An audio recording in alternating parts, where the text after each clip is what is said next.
When studying this semester, I touched on a few shows that, while played in different categories, all deal with the same things. Issues of diversity and representation in theater. When I grew up, I was able to see myself everywhere in media. I could relate to princesses, children's TV shows, toys, advertisements, food, and even more areas where you wouldn't have even expected. As I grew into adulthood, I began to recognize that I have an advantage in my places of work. While I can still be discriminated against as a woman, a member of the LGBT community, my race has never played a part in my way of life or workplace.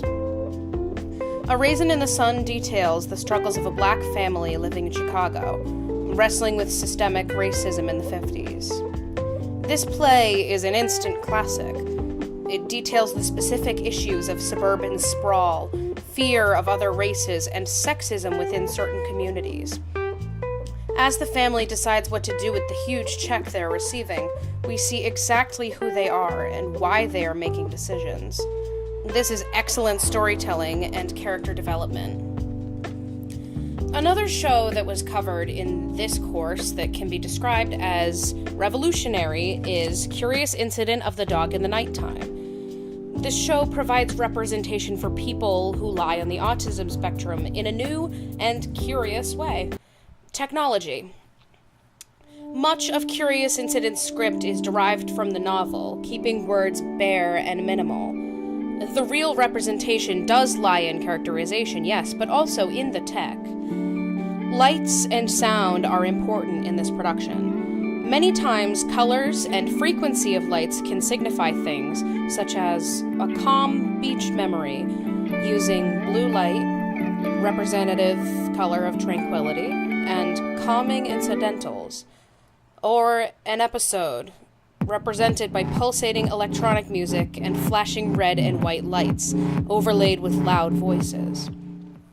This helps to represent Christopher's feelings as an autistic child.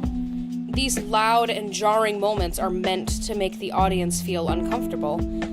It is a shortcut directly to the feelings.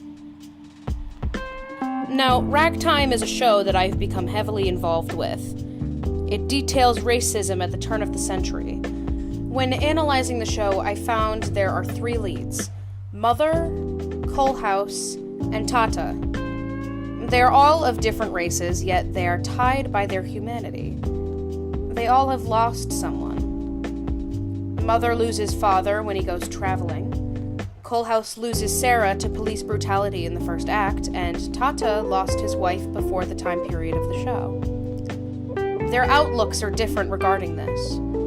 Mother is sad and longing. Coalhouse seeks justice and revenge for Sarah's wrongful death, and Tata almost ignores his feelings, all for the sake of his daughter's future. These three characters helm a group. Mother is the face of New Rochelle, an overwhelmingly white, affluent group.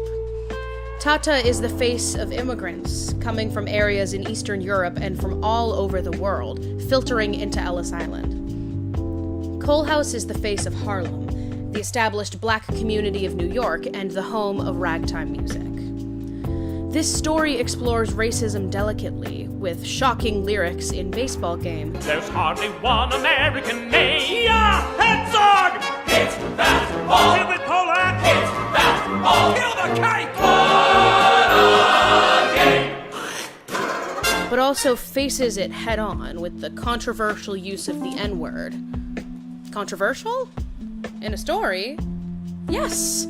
Actors and directors in high schools and community theaters have actually changed the script to fit what they are comfortable with using.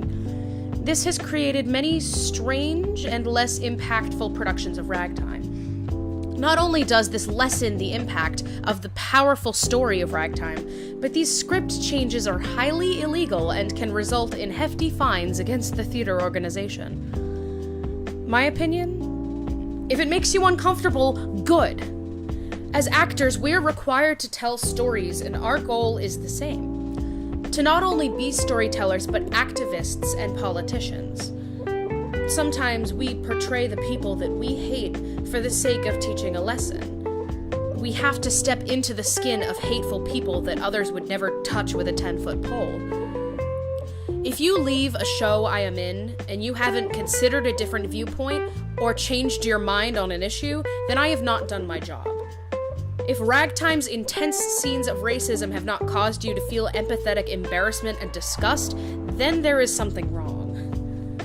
Shows like Ragtime don't just highlight racism in the turn of the century, but it is also one of the many shows that represents and employs people of color in the arts industry. One of your own kind, stick to your own kind. A boy who kills cannot love. A boy who kills has no heart. Performances like these should have been left in the 50s and 60s.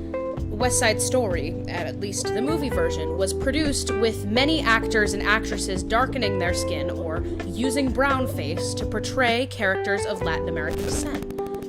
While this was inexcusable, this was partly due to the tricky laws regarding people of color actors in Hollywood. That clip of Jessica Vosk using a horrendous and offensive Latin accent was filmed in 2014.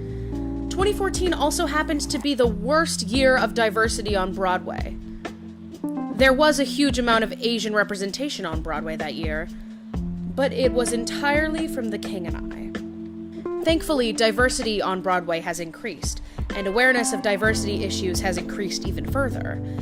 Actors, directors, musicians, producers, and more have been speaking out on new and old injustices and have been providing love to people of color actors. Look out for my thesis on Angels in America. This course culminates in a thesis on how all the plays I study relate in telling stories on minorities, representation, diversity, and show very real issues that still plague modern society.